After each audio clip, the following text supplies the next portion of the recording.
Synopsis of the second tablet. Alelu's flight in a nuclear-armed spacecraft. He sets his course to Ki, the seventh planet Earth. Why he expects to find gold on Earth. The solar system's cosmogony, Tiamat's water and gold.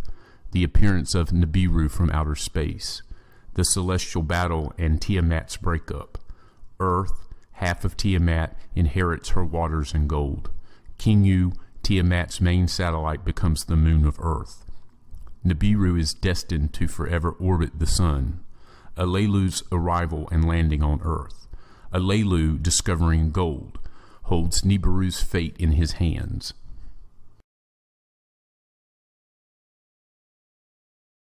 To snow-hued Earth Alelu set his course, but secret from the beginning he chose his destination.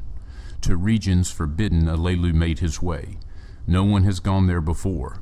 No one at the Hammered Bracelet a crossing had attempted. A secret from the beginning Alelu's course has determined.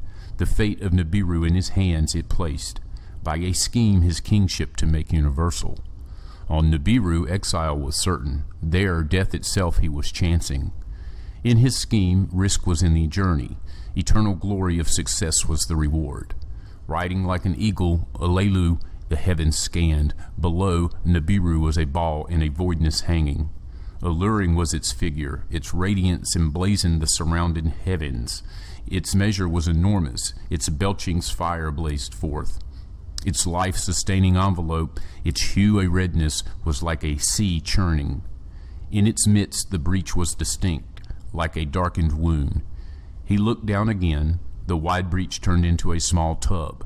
He looked again. Nibiru's great ball turned into a small fruit. The next time he looked, in the wide dark sea, Nibiru disappeared. Remorse the heart of Alelu grasped. Fear held him in its hands. Decision to hesitation turned.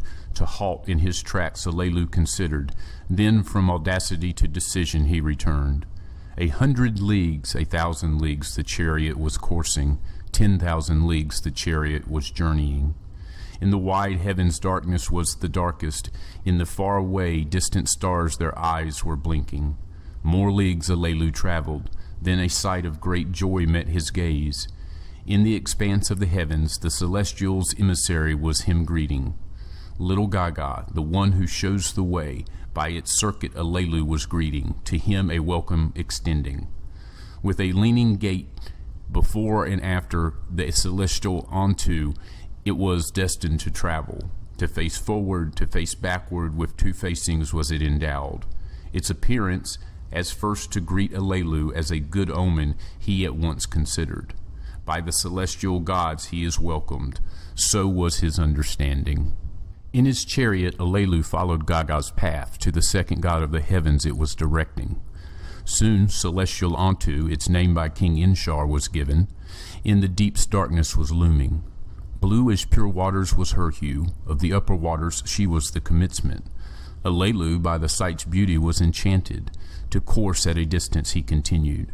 In the far beyond Antu's spouse began to shimmer. By size Antu's the equal. As his spouse's double by a greenish bluish was On distinguished. A dazzling host encircled it on its side. With firm grounds they were provided. To the two celestials Alelu bade a fond farewell, the path of Gaga still discerning. The way it was showing to its olden master, of whom it was once the counselor. To Anshar, the foremost prince of the heavens, the course was a turning. By the speeding chariot Alelu the ensnaring pool of Anshar could tell. With bright rings of dazzling colors the chariot it was enchanting. His gaze Alelu to one side quickly turned. That which shows the way with might he diverted. A sight most awesome then to him appeared. In the faraway heavens the family's bright star he discerned. A sight most frightening the revelation followed. A giant monster in its destiny moving. Upon the sun a darkening cast. Kishar its creator swallowed. Frightening was the occurrence, an evil omen Alelu indeed thought. The giant Kishar, foremost of the firm planets, its size was overwhelming. Swirling storms obscured its face, colored spots they moved about. A host beyond counting, some quickly, some slowly, the celestial god encircled. Troublesome were their ways, back and forth they were surging. Kishar itself a spell was casting, divine lightnings it was thrusting. As Alelu looked on, his course became upset, his direction was distracted, his doings became confused. Then the deepness darkening began to depart. Kishar on his destiny continued to circuit. Slowly moving, its veil from the shining sun it lifted. The one from the beginning came fully into view. Joy in Alelu's heart was not long lasting. Beyond the fifth planet, the utmost danger was lurking. So indeed he knew. The hammered bracelet ahead was raining. To demolish it was awaiting. Of rocks and boulders was it together hammered. Like orphans with no mother they banded together. Surging back and forth, a bygone destiny they followed. Their doings were loathsome, troubling were their ways.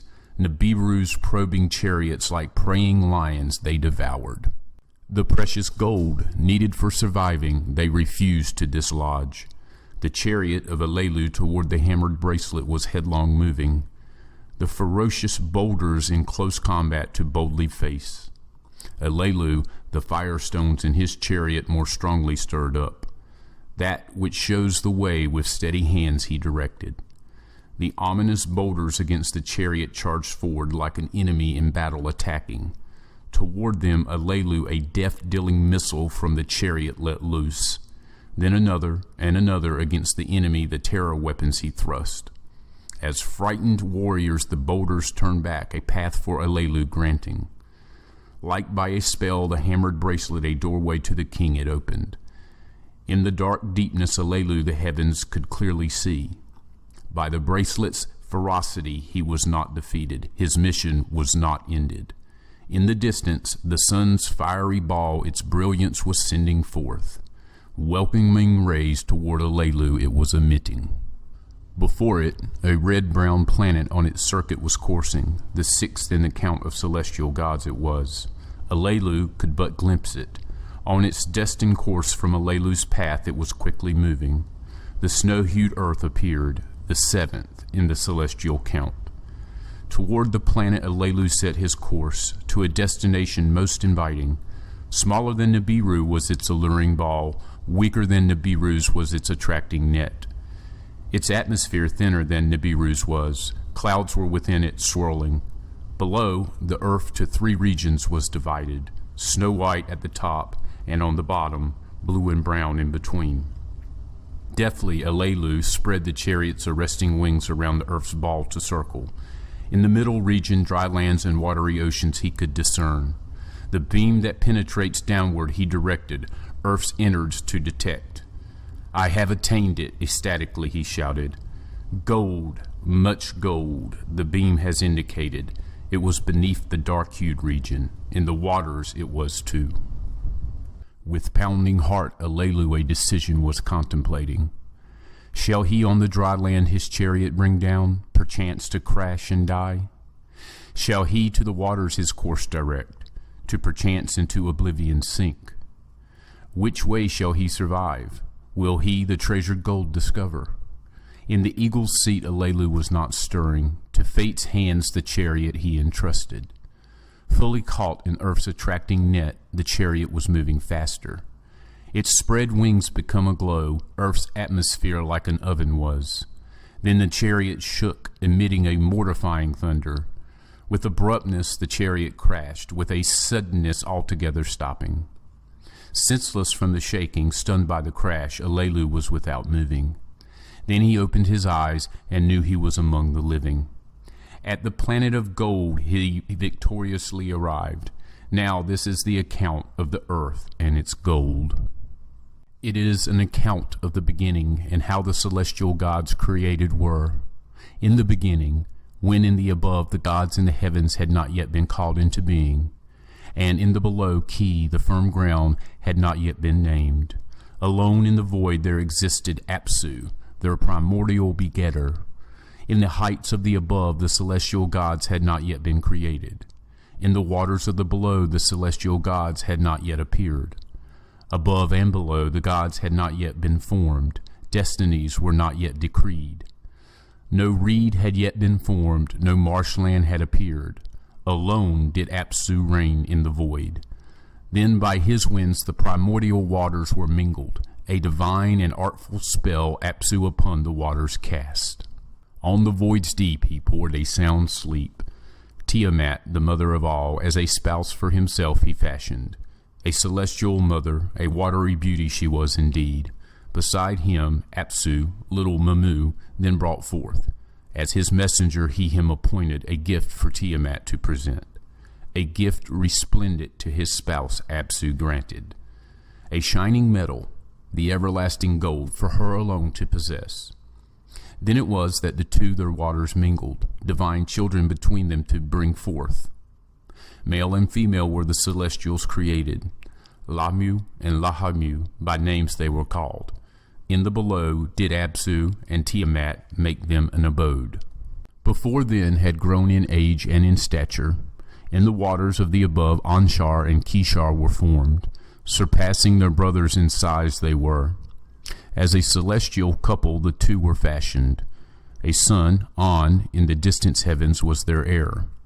Then Antu, to be his spouse, as On's equal was brought forth. As a boundary of the upper waters their abode was made. Thus were three heavenly couples below and above, in the depths created. By names they were called the family of Apsu, with Mamu and Tiamat they formed. At that time Nibiru had not yet been seen. The earth was not yet called into being. Mingled were the heavenly waters. By a hammered bracelet they were not yet separated. At that time circuits were not yet fully fashioned. The destinies of the gods were not yet firmly decreed. The celestial kinfolk banded together, erratic were their ways. Their ways to Apsu were verily loathsome. Tiamat, getting no rest, was aggrieved and raged. A throng to march by her side she formed. A growling, raging host against the sons of Apsu she brought forth. With all 11 of this kind she brought forth. She made the firstborn Kingu chief among them. When the celestial gods of this did hear, for council they rallied.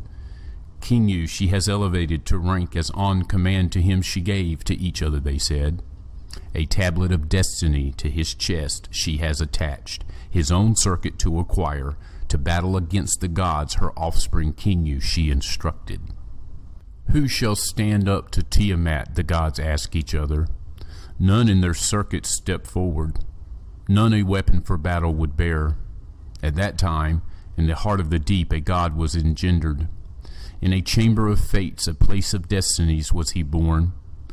By an artful creator was he fashioned. The son of his own son he was. From the deep where he was engendered, the god from his family in a rushing departed. A gift of his creator, the seed of life, with him away he carried. To the void he set his course, a new destiny he was seeking. The first to glimpse the wandering celestial was the ever-watchful Antu. Alluring was his figure, a radiance he was beaming. Lordly was his gait, exceedingly great was his course. Of all the gods he was the loftiest, surpassing theirs his circuit was. The first to glimpse him was Antu, her breast by child never sucked. Come, be my son, she called to him, let me your mother become. She cast her net and made him welcome, made his course for the purpose suited. Her words filled the newcomer's heart with pride. The one who would nurse him made him haughty. His head to doubled size grew larger, 4 members at his sides he sprouted. He moved his lips in acceptance, a godly fire from them blazed forth. Toward Antu his course he turned, his face to On soon to show. When On saw him, my son, with exaltation he shouted. To leadership you shall be consigned, a host by your side will be your servants. Let Nibiru be your name, a crossing forever known. He bowed to Nibiru, turning his face at Nibiru's passage. He spread his net for Nibiru, 4 servants he brought forth. His host by his side to be the south wind, the north wind, the fast wind, and the west wind. With joyful heart On to Anshar his forebear the arrival of Nibiru announced. Anshar, upon this hearing, Gaga, who was by his side as an emissary sent forth, words of wisdom to On deliver, a task to Nibiru to assign. He charged Gaga to give voice to what was in his heart, to On thus say, Tiamat, she who bore us, now detests us. She has set up a warring host. She is furious with rage. Against the gods, her children, 11 warriors march by her side. Kingu among them she elevated, a destiny to his chest she attached without right. No god among us against her venom can stand up. Her host in us all has fear established. Let Nibiru become our avenger. Let him vanquish Tiamat. Let him save our lives. For him decree a fate. Let him go forth and face our mighty foe. To On Gaga departed. He bowed before him. The words of Anshar he repeated. On to Nibiru his forebears' words repeated. Gaga's message to him he revealed. To the words Nibiru with wonder listened. Of the mother who would her children devour, with fascination he heard. His heart, without saying, to set out against Tiamat him already prompted. He opened his mouth to On and Gaga he thus said, If indeed I am to vanquish Tiamat, your lives to save, convene the gods to assembly, my destiny proclaim supreme. Let all the gods agree in council to make me the leader, bow to my command. When Lamu and Lahamu heard this, they cried out with anguish. Strange was the demand, its meaning cannot be fathomed, thus they said. The gods who decree the fates with each other consulted. To make Nibiru their avenger they all agreed, to him an exalted fate decreed. From this day on, unchangeable shall be your commandments, to him they said. No one among us gods shall transgress your bounds. Go, Nibiru, be our avenger. They fashioned for him a princely circuit toward Tiamat to proceed. They gave Nibiru blessings, they gave Nibiru awesome weapons. Anshar 3 more winds of Nibiru brought forth, the evil wind, the whirlwind, the matchless wind. Kishar with a blazing flame filled his body, a net to enfold Tiamat therewith. Thus ready for battle, Nibiru toward Tiamat directly set his course. Now this is the account of the celestial battle, and how the earth-led come to be, and of Nibiru's destiny. The Lord went forth, his fated course he followed. Toward the raging Tiamat he set his face, a spell with his lips he uttered. As a cloak for protection he the pulsar and the emitter put on. With a fearsome radiance his head was crowned. On his right he posted the smiter, on his left the repeller he placed. The 7 winds, his host of helpers, like a storm he sent forth. Toward the raging Tiamat he was rushing, clamoring for battle. The gods thronged about him, then from his path they departed. To scan Tiamat and her helpers alone he was advancing. The scheme of Kingu, her host commander, to conceive. When he saw valiant Kingu, blurred became his vision. As he gazed upon the monsters, his direction was distracted. His course became upset. His doings were confused. Tiamat's band tightly her encircled. With terror they trembled. Tiamat to her roots gave a shudder. A mighty roar she admitted. On Nibiru she cast a spell, engulfed him with her charms. The issue between them was joined. The battle was unavoided. Face to face they came. Tiamat and Nibiru, against each other they were advancing. They for battle approached, they pressed on for single combat. The Lord spread his net, to encompass her he cast it. With fury Tiamat cried out, like one possessed she lost her senses. The evil wind which had been behind him, Nibiru drove forward. In her face he let it loose. She opened her mouth, the evil wind to swallow, but could not close her lips. The evil wind charged her belly, into her innards it made its way. Her innards were howling, her body was distended, her mouth was open wide. Through the opening Nibiru shot a brilliant arrow, a lightning most divine. It pierced her innards, her belly it tore apart. It tore into her womb, it split apart her heart. Having thus subdued her, her life breath he extinguished. The lifeless body Nibiru surveyed, like a slaughtered carcass Tiamat now was. Beside their lifeless mistress, her 11 helpers trembled with terror. In Nibiru's net they were captured, unable they were to flee. Kingu, who by Tiamat was made the host chief, was among them. The Lord put him in fetters, to his lifeless mistress he bound him. He wrested from Kingu the tablets of destinies, unrightly to him given, stamped it with his own seal, fastened the destine to his own chest. The others of Tiamat's band as captives he bound, in his circuit he them ensnared. He trampled them underfoot, cut them up to pieces.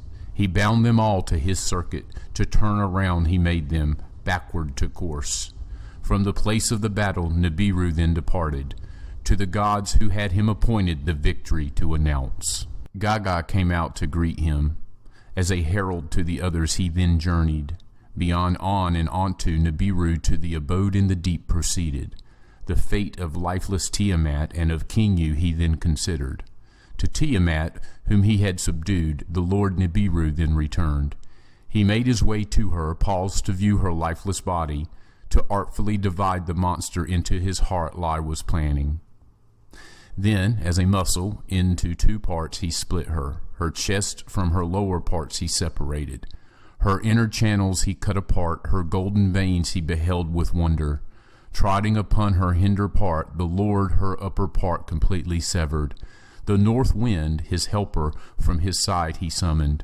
To thrust away the severed head the wind he commanded, in the void to place it. Nibiru wind upon Tiamat then hovered, sweeping upon her gushing waters. Nibiru shot a lightning. To the north wind he gave a signal. In a brilliance was Tiamat's upper part to a region unknown carried. With her the bound Kingu was also exiled, of the severed part a companion to be. The hinder part's fate Nibiru then considered. As an everlasting trophy of the battle he wished it to be, a constant reminder in the heavens, the place of the battle to enshrine. With his mace the hinder part he smashed to bits and pieces. Then he strung them together as a band to form a hammered bracelet. Locking them together as watchmen he stationed them, a firmament to divide the waters from the waters. The upper waters above the firmament from the waters below it he separated. Artful works Nibiru thus fashioned. The Lord then crossed the heavens to survey the regions. From Apsu's quarter to the abode of Gaga he measured the dimensions. The edge of the deep Nibiru then examined. Toward his birthplace he cast his gaze. He paused and hesitated. Then to the firmament, the place of the battle, slowly he returned. Passing again in the Apsu's region, of the sun's missing spouse he thought with remorse. He gazed upon Tiamat's wounded half, to her upper part he gave attention. The waters of life, her bounty from the wounds were still pouring.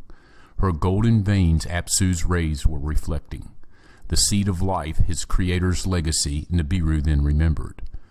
When he trod on Tiamat, when he split her asunder, to her the seed he surely imparted. He addressed words to Apsu, to him thus saying, with your warming rays to the wounds give healing.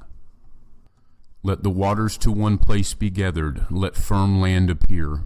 By firm land let her be called Ki, henceforth her name to be. Apsu to the words of Nibiru gave heed, let the earth join my family.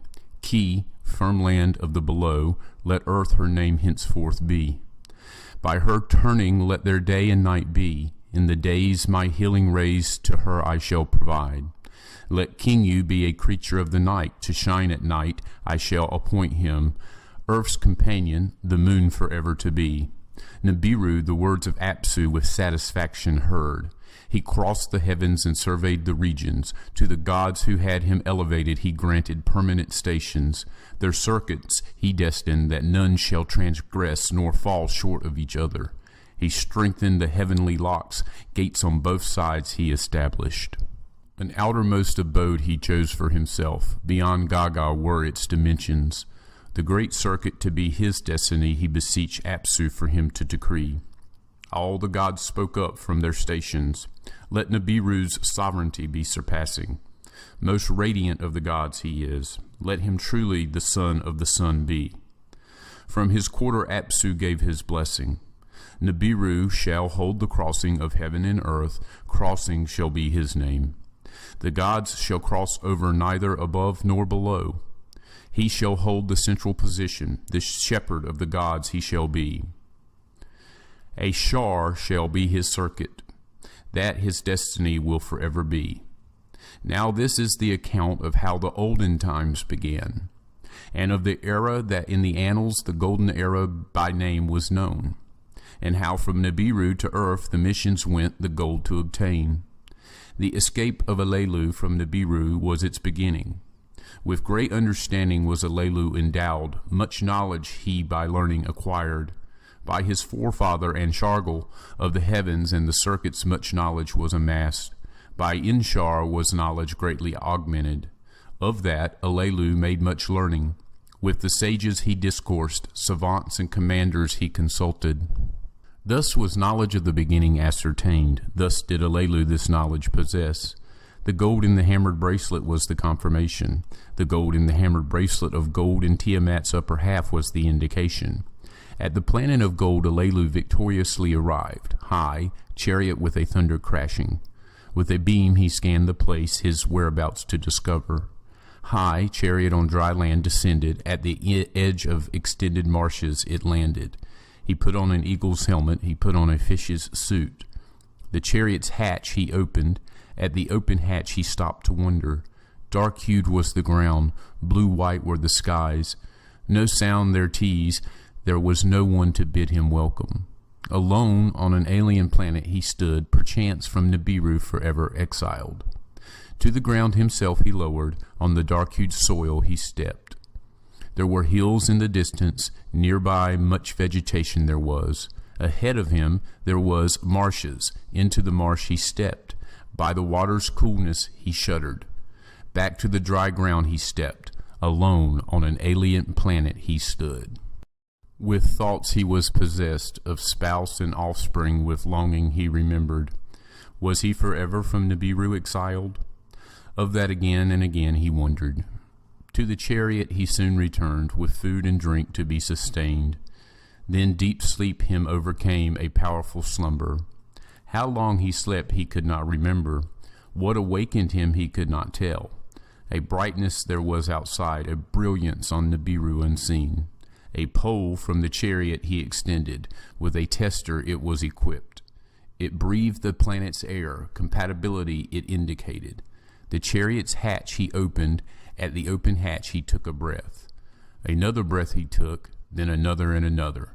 The air of Ki indeed compatible was. Alelu clapped his hands, a song of joy he was singing. Without an eagle's helmet, without a fish's suit, to the ground himself he lowered. The brightness outside was blinding, the rays of the sun were overpowering. Into the chariot he returned, a mask for his eyes he donned. He picked up the carried weapon, he picked up the handy sampler. To the ground himself lie lowered, on the dark-hued soil he stepped. He made his way toward the marshes, dark greenish were the waters. By the marsh's edge there were pebbles. Alelu picked a pebble, into the marsh he thrust it. In the marsh a moving his eyes glimpsed. The waters with fishes were filled. Into the marsh the sampler he lowered, the murky waters to consider. For drinking the water was not fit, Alelu greatly disappointing. He turned away from the marshes, in the direction of the hills he wont. He made his way through vegetation, bushes to trees gave way.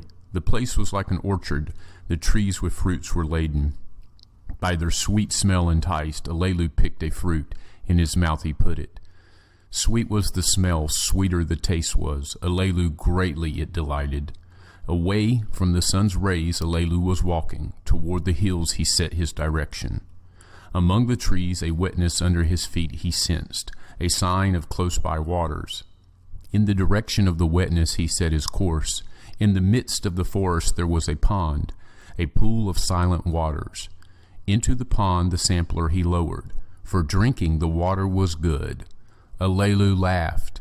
An unstopping laughter seized him. The air was good. The water for drinking was fit. There was fruit. There were fishes. With eagerness Alelu bent down. Together his hands he cupped. Water to his mouth he brought. A coolness did the water have, a taste from Nibiru's water different. Once more he drank. Then with fright he asunder jumped. a hissing sound he could hear. A slithering body by the poolside was moving. His carried weapon he seized. A blast from its ray toward the hissing he directed. The moving stopped. The hissing was ended. To examine the danger, Alelu stepped forward. The slithered body lay still. Dead was the creature, a sight most strange. Like a rope its long body was, without hands or feet was the body. Fierce eyes were in its small head. Out of its mouth a long tongue was sticking. A sight on Nibiru never beheld it was, a creature of another world. Was it the orchard's guardian? Alelu by himself pondered. Was it the water's master? Himself he asked. In his carried flask he some water collected. With alertness to the chariot he made his way. The sweet fruits he also picked. To the chariot he set his course. The brightness of the sun's rays was greatly diminished. Darkness it was as the chariot he reached. The shortness of the day Alelu pondered. Its shortness him amazed. From the direction of the marshes a cool lightness on the horizon was rising. A white-hued ball in the heavens was quickly rising. Kingu, the earth's companion, he now beheld. What in the accounts of the beginning his eyes the truth could now see. The planets and their circuits, the hammered bracelet, Ki, the earth, Kingu, its moon, all created were, all by names were called. In his heart Alelu knew one more truth a beholding needed. The gold, the means of salvation to be found was needed. If the truth be in the beginning tales, if by the waters the golden veins of Tiamat were washed, in the waters of Ki, its cut off half, gold must be found. With hands unsteady, Alelu, the tester from the chariot's pole, dismantled. With trembling hands the fish's suit he donned, the fast arriving daylight eagerly awaiting.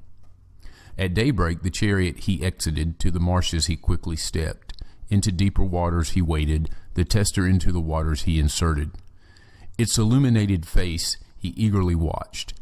In his chest his heart was pounding. The water's contents was the tester indicating, by symbols and numbers its findings disclosing. Then Alelu's heartbeat stopped. There is gold in the waters, the tester was telling. Unsteady on his legs, Alelu stepped forward. Deeper into the marshes he made his way. Again he, the tester, into the waters inserted. Again the tester, gold announced. A cry of triumph from Alelu's throat emanated. Nibiru's fate in his hands now was. Back to the chariot he made his way. The fish's suit off he took. The commander's seat he occupied. The tablets of destinies that knows all circuits he enlivened. To Nibiru's circuit to find a direction. The speaker of words he stirred up. Toward Nibiru the words to carry. Then to Nibiru words he uttered. Thus he was saying. The words of the great Alelu to Anu on Nibiru are directed. On another world I am, the gold of salvation I have found. The fate of Nibiru is in my hands. To my conditions you must give heed.